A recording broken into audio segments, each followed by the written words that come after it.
Christmas का सच्चा उपहार। रोहन एक साधारण परिवार का 13 वर्षीय लड़का था। वह अपने माता पिता के साथ शहर के एक छोटे से घर में रहता था।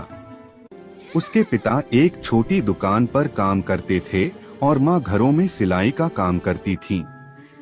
परिवार की आमदनी कम थी, लेकिन घर में प्यार और संस्कारों की कोई कमी नहीं थी।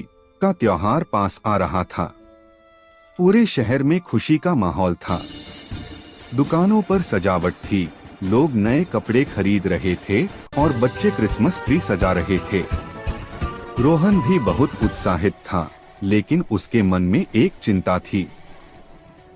इस बार उसके माता पिता के पास उसे कोई उपहार देने के पैसे नहीं थे। क्रिसमस की सुबह रोहन चर्च जाने के लिए निकला। रास्ते में उसने देखा कि एक बूढ़ा आदमी सड़क किनारे बैठा ठंड से कांप रहा है।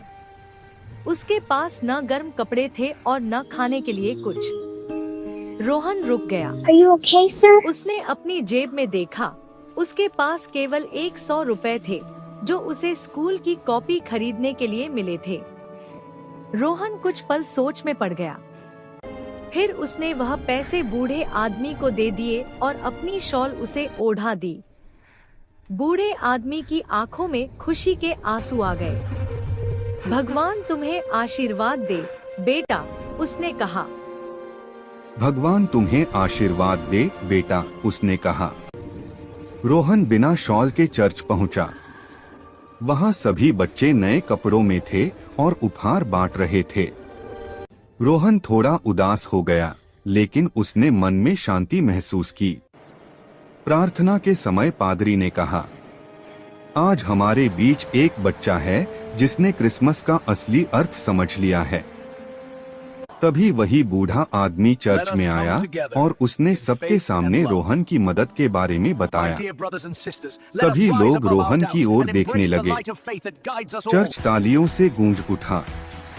पादरी ने रोहन को मंच पर बुलाया और कहा, सच्चा क्रिसमस वही मनाता है जो दूसरों की मदद करता है। चर्च की ओर से रोहन को किताबें, गर्म कपड़े और मिठाई दी गई। जब रोहन घर पहुंचा और उसने माँ पिता को सब बताया, तो वे बहुत खुश हुए।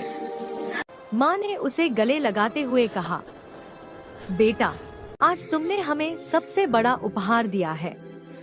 उस दिन रोहन ने समझ लिया कि क्रिसमस केवल उपहार पाने का नहीं, बल्कि प्रेम, दया और सेवा का त्योहार है। सीख: दूसरों की मदद करना ही क्रिसमस